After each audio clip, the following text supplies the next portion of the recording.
Welcome to the European Forum Alpbach. I'm Klaudia Czerwińska and you're watching TVP World, and it is my absolute pleasure to welcome in our studio here in Austria, Vjosa Osmani, President of the Republic of Kosovo. Thank you so much for joining me. Thank you so much for having me. A great pleasure. Always a pleasure, and great to see you back on TVP World. So Kosovo has made some notable strides when it comes to electoral systems, economic resilience, and protection of fundamental rights. And these are the words of the members of the European Parliament, which is an important signal. However, there are still some challenges when it comes to Kosovo. Judicial reforms, media freedom, public administration efficiency. We also have the ever-present tension going on between Kosovo and Serbia. And these are some of the things that I would like to, for us to talk about today. So what would you say? How close or far, perhaps, is Kosovo in its proximity to the European Union? I know that you're an advocate of Kosovo getting closer, but what's your opinion as of now? That's a difficult question to answer in terms of years or timelines, but I would say in terms of our alignment, in terms of our spirit, European spirit, in terms of our political will, and the will of our people to join the European, we are 97% in terms of proximity, or even 100%, because we are a country that fully aligns with the European Union. We are at a 100% alignment. 97% of the people of Kosovo are pro-European, pro-joining the European Union and NATO. In terms of reforms, whether it's rule of law reforms, economic reforms, fundamental rights, human rights reforms, we are the country in the Western Balkans that is doing best. So when it comes to values, we are quite close. But when it comes to politics, procedures, and hurdles, we are still quite far away, because, as you know, there are still 5 countries within the European Union that have not recognized Kosovo, and that is one hurdle. But then there's this other hurdle where, despite Kosovo being fully in alignment, and despite Kosovo being a country that truly sees the European Union as a values-based system, unfortunately, this doesn't seem to catch the eye of so many member states, and it looks like those of us that, have aligned with the EU, whether on sanctions against Russia or sanctions against Iran or other, things that really take you out of your comfort zone, but you stand with what is right. These have not been important for the European Union, because if you look at how our region has been progressing, Serbia, which is our neighbor, despite being at a 40% alignment with the European Union, despite not adopting sanctions against Russia or the other adversaries of the European Union, they are still moving on towards European Union membership. So it feels like the criteria and the values are not truly matters for some member states, at least. So we're trying to convince them. It doesn't mean that our patience will go grey, quite the opposite. We're working on it. It's a process. It's quite a long process. And of course, there are a lot of people that are frustrated. But for us, there's never been any other alternative but the European Union. We don't flirt with other powers. We don't mess with malign powers. Quite the opposite for us. That's the only path. European Union and NATO, and we're going to work as hard as it's required until we get our rightful place in these two organizations that, as I said, are, for us, most importantly, these are values-based systems, and that's why we want to join. You said very interestingly that you don't flirt with other powers. How would you say that this relationship with Russia is forming right now, especially when we're looking at the war in Ukraine, especially when we're looking at the disinformation campaigns that are taking place, the hybrid warfare, which, for example, Poland is also a recipient of? How would you say Russia is actually playing part in that, accession process when it comes to Kosovo and European Union? I oftentimes say that when we see malign forces like Russia, China, and Iran, this triangle of evil, trying to influence in the Western Balkans, they don't do it for charity, but they do it because they have some sort of a strategic interest to exert their power in an extremely important part of the European continent, because they believe that by destabilizing the Western Balkans, although they use completely different instruments, and it's mostly Russia, obviously, by destabilizing the Western Balkans, they want to destabilize the entire values-based system that the European Union and NATO are. We're in the neighborhood. We're very close to one another. We're just a 4-hour drive away from Bulgaria, just a 4-hour drive away from Hungary, a few more hours all the way to Poland. Obviously, when one place is in conflict, the rest is destabilized too, as we can see from Russia's aggression against Ukraine. Therefore, Russia's intention historically has been, but we can see it more present since 2022 when Ukraine was invaded. Russia's interest is to destabilize the Western Balkans for the purposes of having a spillover effect and having more conflict zones in Europe in a way that would also take the attention of the European Union away from Ukraine. I mean, Poland knows best. With actors like Russia, you can never count on goodwill. It's quite the opposite. Whatever they do it, whether it's short-term. We've seen it all over. Exactly. I mean, history shows we don't need to reinvent the wheel. We just need to learn from history that even when they undertake a certain action, it's because they want to prepare, for example, for a future attack against some country. And of course, beyond Ukraine and Poland and the other countries in that part of Europe, they have always historically shown interest to also destabilize the Western Balkans, which is so crucial to have our part of Europe join the European Union and NATO, because I think that would put an end to these dreams of Russia of destabilizing Europe as a whole and stopping the project of Europe as a project of a Europe whole, free, and at peace, which was intended by its founders. So it's crucial that we have supportive friends and allies like Poland and other countries within the European Union, because you know what we go through. You know where the dangers lie. You know what it means to have a crazy neighbor that has completely different ideas about democracy, about rule and we of law, understand and the Russian the mingling others. when it comes Exactly. to domestic business. You know, beyond arming Serbia to attack its neighbors, Russia has used, as you rightly pointed out, other instruments, mostly through disinformation campaigns and propaganda. They have, immediately after the Russian invasion of Ukraine in 2022, they've tripled the amount of money that they use in the Western Balkans for propaganda. They have the so-called Russian humanitarian center in Serbia, which is quite close to the border with Kosovo, and How there's nothing convenient. humanitarian How about that, convenient. obviously. According to the American Department of Defense, it's a Russian spy center. And you can see, you know, the more time passes, Serbia gets more money, more weapons from Russia, Belarus, also mingling with Iran now, which is another danger. And of course, with China, and they've become the only country in Europe to have the Chinese FK3 weapons system. So all of this shows that, you know, we have a destabilizing actor in our region, and we need the support of the European Union and NATO in order to stop it from, influencing the entire region in the wrong direction. In Kosovo, we've allowed for zero Russian influence, zero Chinese influence, and zero Iranian influence. Nevertheless, when you have neighbors who constantly, through that malign influence, try to destabilize Kosovo, Bosnia-Herzegovina, and the rest, it does create a challenge, as you pointed out. Mm-hmm. But, I mean, that doesn't mean that Kosovo is not a safe country. Quite the opposite. We've managed to successfully thwart every attempt by Serbia so far, also with the support of our NATO allies who are in Kosovo, including the excellent Polish soldiers who have been given an outstanding contribution for safety and security of all of our citizens, but in turn they have made the entire Western Balkans more safe and secure. Let's take a look at the situation with Serbia, mm-hmm. because there is a lot of conflict going on in there domestically. There is an upheaval, there is a social upheaval, and actually one of our guests here before today, Misha Glenny, he said something interesting about Serbia. He said they are almost on the verge of a revolution. How do you think what happens in Serbia is affecting Kosovo right now? I think what happens in Serbia right now will affect the wider region, I wouldn't say Kosovo particularly, but the wider region, because the same way that what happens in Russia will affect the wider region and will affect the entire European continent. You know, when you have a country in your proximity that is led by an autocrat that does not believe in the value of human rights, in the value of rule of law, in the value of civil society and freedom of speech, obviously that has a negative effect everywhere, because the Vučić regime has been using the propaganda machine as their main instrument for decades. Perhaps just to remind your viewers that when Milosevic was waging wars in Croatia, Bosnia-Herzegovina, Kosovo, and so on, he had picked one person to be his propaganda minister, and that was Vučić. From all of former Yugoslavia, he had picked one guy to be the propaganda minister during the war, And that was Aleksandar Vučić, the guy who's the president today. So that's what he does best, propaganda.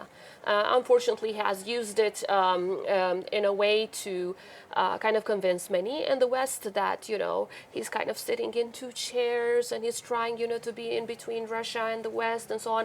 But he's not in between. He's sitting on only one chair, and that is Russia's chair. The other one is pure acting based on his experience from being propaganda minister of Milosevic. So propaganda is what he uses now also against his own people.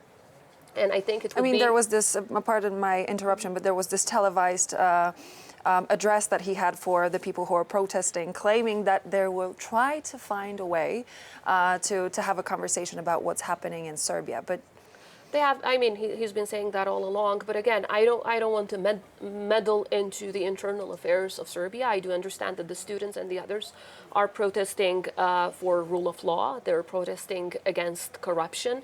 And I think that is an extremely important value of every society, to ask for more rule of law, to ask or to protest against corruption, and to ask for more human rights and freedoms. And that is essential, I would say, because it would have a positive effect in the rest of the region, because one day when Serbia is led by people who truly believe in these values, the values of human rights, fundamental rights, as well as rule of law, that will also mean better relations with neighbors. But do you think what happens in Serbia right now is actually going to take the attention away from steering trouble when it comes to that relationship with Kosovo? In fact, Vučić has always been doing the opposite. Every single time that he's in trouble within the country, he tries to cause problems within Bosnia and Herzegovina. Yes, the usual tactic. He tries to cause problems within Bosnia and Herzegovina, within Kosovo, and the rest of the region, so that he uses his nationalistic card and, look what I'm doing, I'm saving the people, and, the usual propaganda. And in this sense, I don't think he will focus more on protesters. Quite the opposite. He will try to shift the focus elsewhere. He's done that before, but of course we're ready to defend our country, and we're ready to thwart any kind of aggression that he might have in mind. One of the things that we've covered extensively on TVP World is this sort of parliamentary turmoil, something that I need to mention because it's making rounds in the news as we speak. We know that there is a fallout for the inability to actually constitute the parliament, choose the speaker of the parliament. How do you think this paralysis prevents Kosovo from realizing that goal of EU membership? As we speak, there is another attempt in the parliament to actually constitute it. I think it's unfortunate that the people still don't have the parliament for which they have voted. And the will of the people that stems from the elections has not been materialized yet. As you rightly pointed out at the beginning of the interview, Kosovo has the strongest electoral democracy in our region. And we've always had, smooth transitions of powers, very, very strong democracy, both during the elections as well as after the elections. Right now, the turmoil, well, I wouldn't call it turmoil, it's kind of an impasse rather than a turmoil. So it's like nothing is happening rather than something is happening.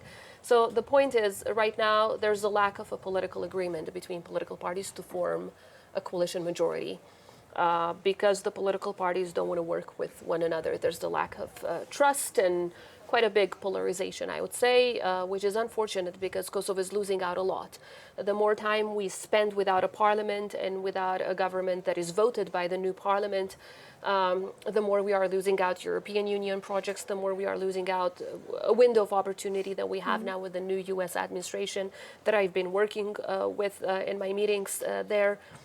So, as president of the country, as head of state and head of foreign policy, I do a lot. But most of these agreements that I reach, they will have to end up in the parliament either for ratification or to the government for implementation.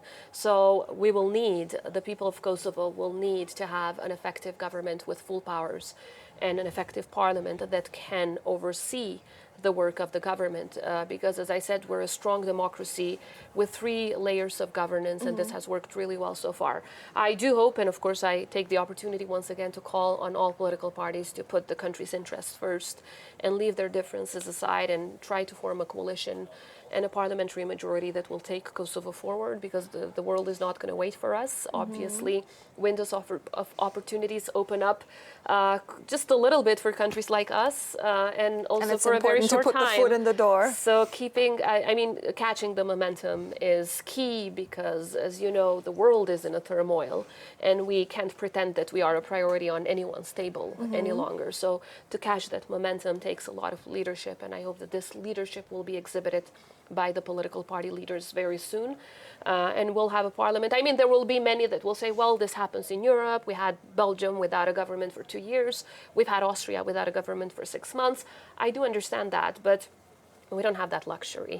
We don't have the luxury of waiting for so long, because as a country that really needs to move ahead with so many reforms, with joining international organizations, we need to act more swiftly than countries that are already in these organizations and don't face the challenges that we face.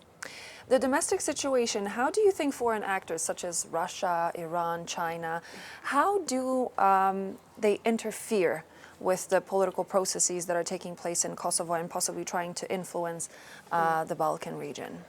Well, the European Parliament and the European Observation Mission has concluded in its report that Serbia, and obviously there's also Russian influence there, has meddled in Kosovo's elections through a Serbian political party in Kosovo. So there's always this illegal interference from the side of Serbia that is aided and abetted by Russia. We haven't seen influence from China and Iran in political processes. Obviously, their way of trying to influence is completely different. But as I said, it's mostly economic and so on. But we haven't allowed for such influence to go through. Our biggest challenge, as I said, is the fact that Serbia continues to see its states or its neighboring states as temporary states. It's the same, kind of imperialistic and hegemonic mindset that Russia has. And through that, they try to interfere in electoral processes in Kosovo, in Bosnia-Herzegovina, and the rest of the region. And they have been doing that for quite a long time, and they are aided by Russia in that sense. But right now, I wouldn't say that there is an influence in any of the majority political parties in Kosovo on how they act towards creating a new government or how they act towards creating a new parliament. It's mostly, the personal beliefs that our political parties have on who they want to work with, who they don't want to work with. There's no Russian or Serbian or any influence. It's just very local. So as the representative of your country and your people, obviously you focus on growth and the EU accession, and growth is the most important factor. What steps is Kosovo going to take in order to make that growth happen and get closer in its proximity to the European Union? Obviously, we've never stopped doing our homework, whether it's economic reforms, rule of law reforms, and in reforms in making our system stronger, our democracy more resilient. And even at this time, when we still haven't constituted a parliament and a new government, we're working on that. Because it's very crucial that our path towards the European Union never stops. Sometimes it's smaller steps, sometimes it's slower steps, but it's never steps backwards. That is crucial. We are working very hard to convince a few remaining countries within the European Union to give a candidate status to Kosovo, because we're the only country in the Western Balkans without a candidate status. It's a very challenging political process, but we're working on it. I think it's in the strategic interest of the European Union to allow all countries of the Western Balkans to move towards membership. And there are 6 countries in the Western Balkans. 5 already have a candidate status. Kosovo doesn't, for purely domestic considerations that some countries have.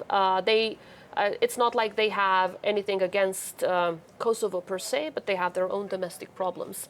But we're trying to find a way out so that we can move forward with that process in a way that we can also open chapters of negotiations, and that then makes the entire process very concrete, because there's more concrete homework. So that is one area where we're working in terms of economy.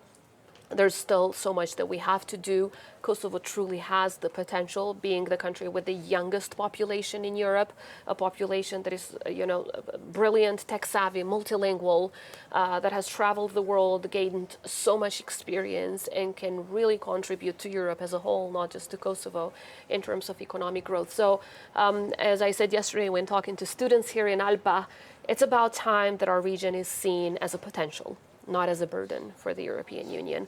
A potential for more security, a potential for more economic growth, a potential for more technology, a potential for more youth, and I would say also for more European spirit. You know, a country where 97% of the people truly believe in the Europe and its values that was the same belief as its founders. Not a Europe of interest, not a Europe of being a cash machine, a Europe that stands in the values of human rights, democracy, and rule of law. And that is what has always defined Europe as different from these malign actors that we talked about earlier. And that's why we want to join. Not just because of the economic growth, that is important, but we want to earn it. We want to earn it for being truly European and for contributing to the values on which the EU stands. What a statement. And it all is based on the equivalent exchange of giving something and getting something back and having a healthy cooperation. Thank you so much, Madam President. Thank you so always much. A pleasure to have you on TVP World. Likewise, always a pleasure to be with you. Pleasure's all mine.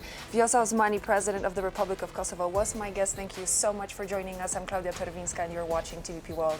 Please do stay tuned for more.